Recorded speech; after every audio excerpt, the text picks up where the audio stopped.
वंदे मातरम। मैं विजय ठाकरे आपका स्वागत करता हूं स्टेप अप एकेडमी पर। आज हम लोग बात करने वाले हैं क्लास 11 के जो मेरे स्टूडेंट मेरे दोस्त मैं लेके आया हूं आपके लिए स्टैटिस्टिक्स का चैप्टर नंबर 2, जो कि आपके अब एग्जाम में आने वाला है। पीरियोडिक टेस्ट होने वाले, इंटरनल टेस्ट होने वाले, यूनिट टेस्ट होने वाले हैं। ये जो इंटरनल वैल्यूएशन है ये एक एक मार्क्स भी हमारे लिए बहुत इंपॉर्टेंट है, क्योंकि at the end of the year यही सब जुड़ के हमारे टोटल मार्क्स दोस्तों यहाँ पे बनते हैं। तो आज हम लोग सफरनामा में लेके आए हैं आपके लिए एनसीईआरटी के क्वेश्चन, जो कि बहुत ज्यादा इंपॉर्टेंट है और इसको हम लोग बात करेंगे पूरा का पूरा डेप्थ में, ब्रीफ में, एक एक वर्ड की, और समझेंगे कि हमें लिखना कैसे है किसी आंसर को। अगर ट्रू और फॉल्स है तो किस बेसिस पे हम लोग उसको ट्रू कहने वाले हैं, किस बेसिस पे यहाँ पे फॉल्स कहने वाले। कहने का मतलब यहाँ पे है कि ट्रू और फॉल्स विद रीजंस हम लोग यहाँ पे सारी चीजें क्लियर करने वाले हैं। तो चलिए हमारा सफरनामा हम लोग स्टार्ट करते हैं यहाँ पे दोस्तों।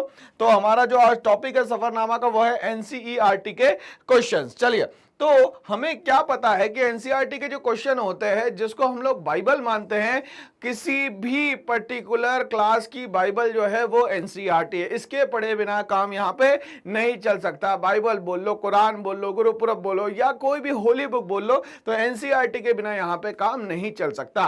तो चलिए, हमारा जो आज नंबर 1 क्वेश्चन है स्क्रीन पे ये है इस तरीके से, mark the following statement as true और फॉल्स।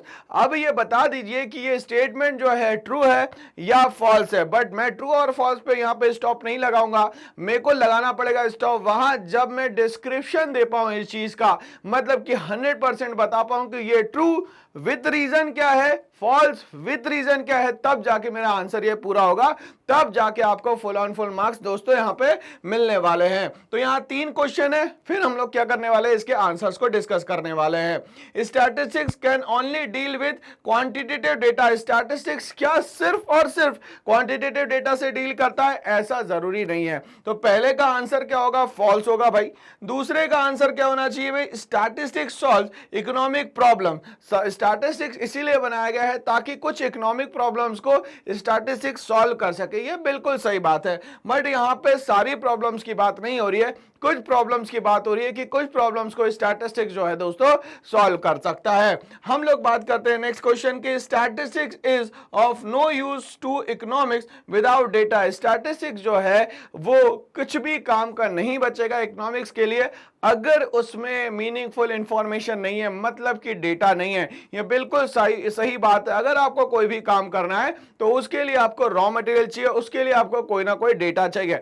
अगर डेटा नहीं है तो आप काम कैसे करेंगे? तो ये स्टेटमेंट जो दिया गया है दोस्तों 100% सही दिया गया है। तो हमें आंसर तो पता चल गया, पहले वाले का फॉल्स है, दूसरे वाले का ट्रू है और तीसरा वाला भी ट्रू है। बट इसके पीछे कहानी क्या है, बैकग्राउंड में कौन सा म्यूजिक चल रहा है भाई, ये भी तो देख ले हम लोग। तो कौन सा म्यूजिक चल रहा है, कौन सा आंसर हम लोगों ने सही बोला, तो क्यों बोला, गलत बोला तो क्यों बोला। चलिए हम लोग अब आते हैं दोस्तों रीजंस पे। तो सबसे पहला वाला जो क्वेश्चन है उसके रीजन पे हम लोग आते हैं। यहाँ पे स्टेटमेंट क्या हो गई दोस्तों, यहां पे ये फॉल्स हो गई कि स्टैटिस्टिक्स सिर्फ और सिर्फ क्वांटिटेटिव डेटा होगा।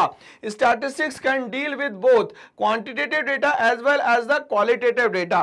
तो स्टैटिस्टिक्स दोनों से डील कर सकता है। स्टैटिस्टिक्स जो है नंबर्स में भी डील कर सकता है और किसी की क्वालिटी भी बता सकता है, बट मैक्सिमम टू मैक्सिमम काम इसमें क्वांटिटेटिव डेटा का होता है। ये बात हम लोग को याद रखनी है। However qualitative expression are not statistics, but हमें यह भी पता है कि जो क्वालिटेटिव डेटा होता है उसको हम लोग यहां स्टैटिस्टिक्स नहीं कह सकते unless they are assigned numerical equivalent. But यहां पे जो भी क्वांटिटेटिव डेटा होगा यहां पे वो नंबर में आ जाएगा, बट क्वालिटेटिव डेटा को हम लोग नंबर के इक्विवेलेंट शो करने की कोशिश करेंगे, तब जाके वो स्टैटिस्टिक्स के काम का होगा। मतलब कि एक बच्चा है, उसकी हाइट 160 सेंटीमीटर है, दूसरा बच्चा उसकी हाइट 170 सेंटीमीटर है, तो उन बच्चे के नाम, उनकी खासियत और उनकी हाइट विद नंबर्स अगर शो कर देंगे तो ये हो जाएगा दोस्तों यहाँ पे क्वालिटेटिव डेटा। क्या हो जाएगा दोस्तों यहाँ पे?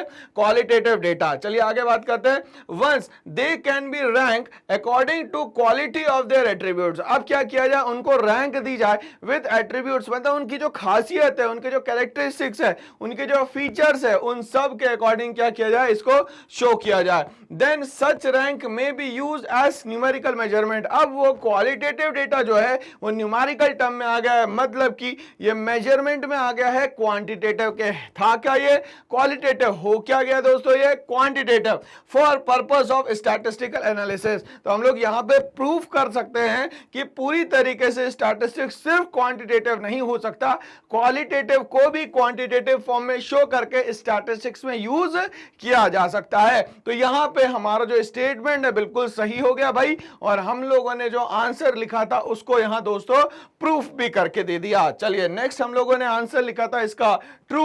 हम लोग रीजन की बात करते हैं। तो statistics is an indispensable tool for a proper understanding.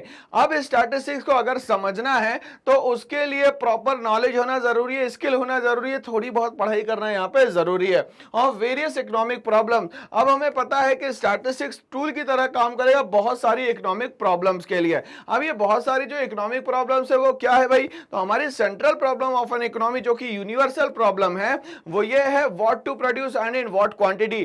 क्या बनाना है और कितना बनाना है। अब हम लोग क्या बनाना है कितना बनाना है इसमें कहानी जोड़ देते हैं गुड्स की।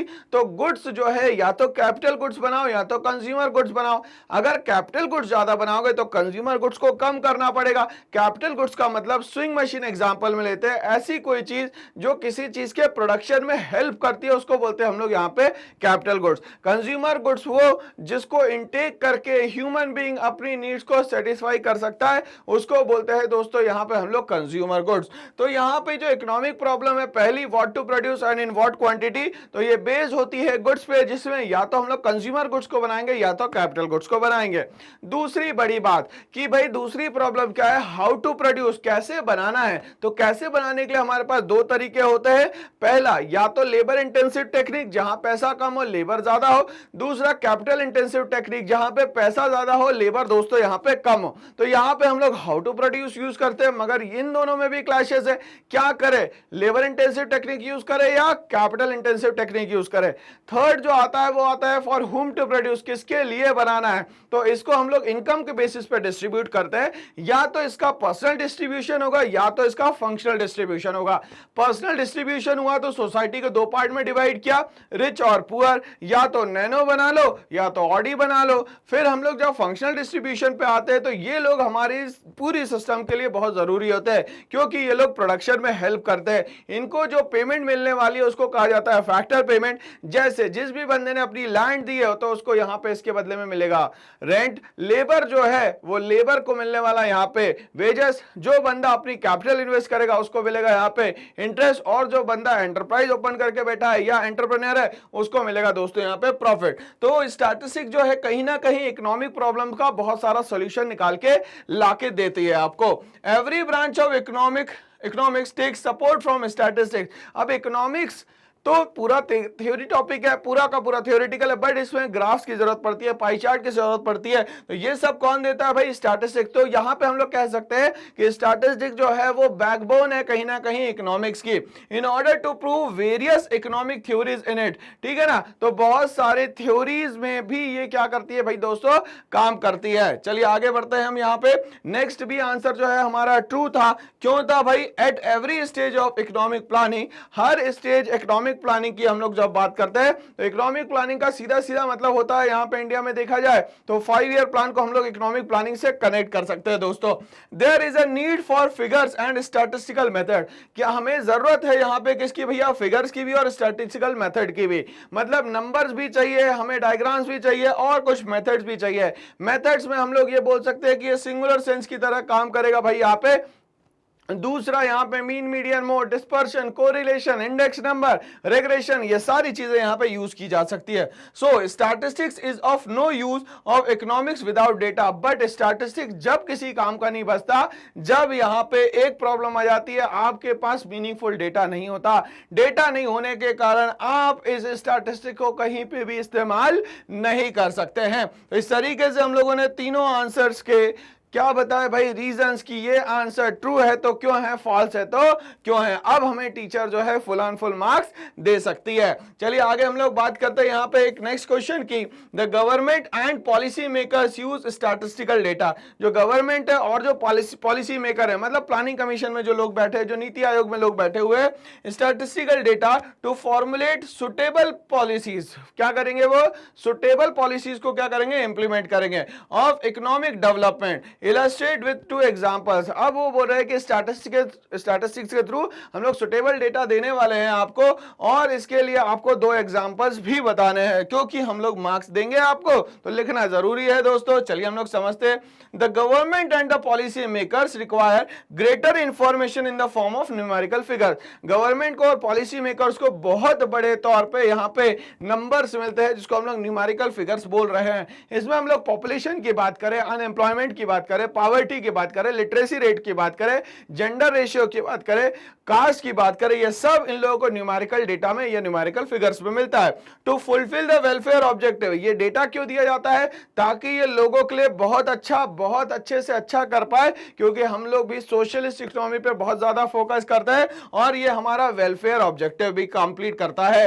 आगे बात करेंगे हम लोग popular statistical method such as time series. अब ये जो एक स्टैंडर्ड मेथड है जिसका नाम है टाइम सीरीज, मतलब कि हर ईयर में आपने क्या चेंज किया, ज्यादा हुआ कम हुआ, जो भी चेंज हुआ वो सब यहाँ पे स्टैटिस्टिकल फिगर में हम लोगों को मिलेगा, जो कि हम लोग एक मेथड की तरह यूज करेंगे, जिसको हम लोग बोलते हैं बेटा यहाँ पे time series. Analysis index number में प्राइस और क्वांटिटी को हम लोग यहाँ पे कोरिलेट करके बताते हैं कि कितने प्राइस पे कितना हमें क्वांटिटी मिलने वाली है। फैमिली बजट क्या होता है, तो ये सारी चीजें हम लोग इंडेक्स नंबर में बताने वाले हैं। फोरकास्टिंग में हम लोग ये बताते हैं कि इस साल इतना तो अगले कुछ सालों में कितना, तो फ्यूचरिस्टिक प्लान जो है वो सारे के सारे फोरकास्टिंग में बताए जाते हैं। डिमांड एनालिसिस में बताया जाता है कि आज इस प्राइस पे इतनी क्वांटिटी डिमांड है, आगे चल के कितनी हो सकती है, पहले कितनी थी, तो हम लोग यहाँ इलास्टिसिटी ऑफ डिमांड को भी यूज कर सकते हैं कि कितना चेंज होता है प्राइस बढ़ने के कारण या प्राइस कम होने के कारण। Are extensively use in formulating economic policy. और ये सारी चीजें यूज होती है कहीं ना कहीं इकोनॉमिक पॉलिसी को फॉर्मुलेट करने में, मतलब कि इसको कैलकुलेट करने में। तो यहां पे बहुत सही बात कही गई है कि जो गवर्नमेंट और जो पॉलिसी मेकर है उनको स्टैटिस्टिकल टूल चाहिए या स्टैटिस्टिकल डेटा चाहिए, तभी वो यहां पे आपको करेक्ट इंफॉर्मेशन यहां पे दे सकते हैं किसी भी पर्टिकुलर प्रॉब्लम की। आगे बात करते हैं हम लोग। यहाँ पे हम लोगों ने कहा कि दो एग्जांपल्स के थ्रू हम लोग आपको और इजी करके बताएंगे कि क्या हुआ यहाँ पे। While preparing and implementing new poverty alleviation program, poverty alleviation program का मतलब सीधा सीधा हुआ कि गरीबी को हटाना है यहाँ से। अब इसके लिए बहुत सारे प्रोग्राम अर्बन एरियाज में भी बनाए जाते हैं, रूरल एरियाज में भी बनाए जाते हैं। रूरल एरियाज में सबसे इंपॉर्टेंट और सबसे ज्यादा जो चर्चित यहाँ पे पॉलिसी है वो है MNREGA, MG NREGA, Mahatma Gandhi national rural employment guarantee act, जिसमें 100 दिन का रोजगार पक्का दिया गया है। तो इस तरीके से poverty alleviation programme government continuously बना रही है। Government makes use of various statistical data to determine pros and cons. फायदे और नुकसान दोनों देखती है गवर्नमेंट कि भाई इसको अगर इंप्लीमेंट करेंगे तो क्या फायदा होगा, इसको अगर इंप्लीमेंट करेंगे तो क्या नुकसान होगा। Of earlier poverty alleviation programme, तो ये क्या करती है, पुराने डेटा को इस डेटा से कंपेयर करती है और कंपेयर करने के बाद ही उस प्लान या उस पॉलिसी को यहां पे इंप्लीमेंट करती है दोस्तों। नेक्स्ट अगर हम लोग बात करते हैं एग्जांपल 2 की, वाइल फ्रेमिंग बजट, जब बजट बनाते हैं तो बजट क्या होता है बेटा अपने आप में, बजट इज अ 2 सेगमेंट या 2 फोल्ड, जिसमें कि भैया एक सेगमेंट बताएगा कि रेवेन्यू कहां से आया, दूसरा सेगमेंट बताएगा कि एक्सपेंडिचर कहां हो रहा है। तो यहां पे पहला फोल्ड किसका हो गया, रेवेन्यू का। तो सरकार के पास टैक्स से सबसे ज्यादा पैसा आता है इंडिया में, और खर्चा कहां होता है, तो लोगों के वेलफेयर पे सबसे ज्यादा होता है। मैं वेलफेयर में इंफ्रास्ट्रक्चर को भी यहां पे इंक्लूड करता हूं। तो यहां पे गवर्नमेंट जब बजट फ्रेम करती है तब भी ये स्टैटिस्टिकल डेटा हमें बहुत काम आता है। Government and policy makers make extensive use of economic survey, और क्या करती है वो, एक्सटेंसिव यूज करती है इकोनॉमिक सर्वे का कि अभी तक के कहां पे क्या क्या चीजें चेंज हुई है, ये सब हमें पता चलती है इकोनॉमिक सर्वे से। And data of previous years, और पुराने सालों का डेटा जो है वो कहीं ना कहीं आपको इंपॉर्टेंट लगता है, क्यों, क्योंकि ये कंपैरिजन में काम आता है। To formulate budget for the coming fiscal year, तो कमिंग फिस्कल ईयर के लिए आपको जो भी डेटा चाहिए वो प्रीवियस ईयर से लेना पड़ेगा और नेक्स्ट ईयर में ले जाना पड़ेगा।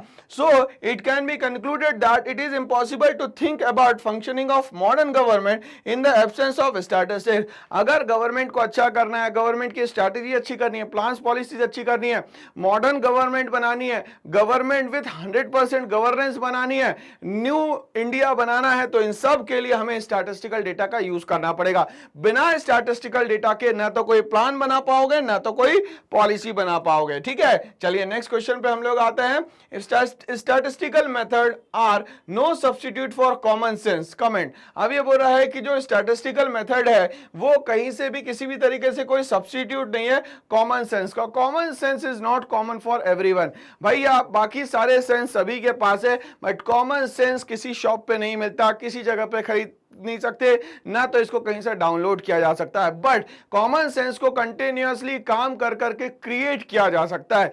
यही कहा गया है कि अगर कॉमन सेंस नहीं है तो उस बंदे की लाइफ में बहुत ज्यादा स्ट्रगल है, बट उसमें कॉमन सेंस है तो लोगों के बीच में सरवाइव करना बहुत ही उसके लिए आसान हो जाएगा। दोस्तों समझते हैं इसको हम लोग। There is an interesting story, एक स्टोरी के थ्रू हम लोग समझने की कोशिश करेंगे, which will justify this view point. Once a family of 4 person, 4 person है एक फैमिली में, हस्बैंड वाइफ और 2 children, set out to cross a river. उन लोगों को एक नदी क्रॉस करनी है, रिवर क्रॉस करनी है। The father new the average depth of the river. अब ये फादर को ये पता है क्योंकि वो एक्सपीरियंस्ड है, तो उनको पता है कि एवरेज डेप्थ क्या है रिवर की। So he calculated the average height of his family members. तो उसको पता चल गया कि भाई एवरेज हाइट हम लोग निकालेंगे तो यहां पे नदी पार करना हमारे लिए आसान हो जाएगा।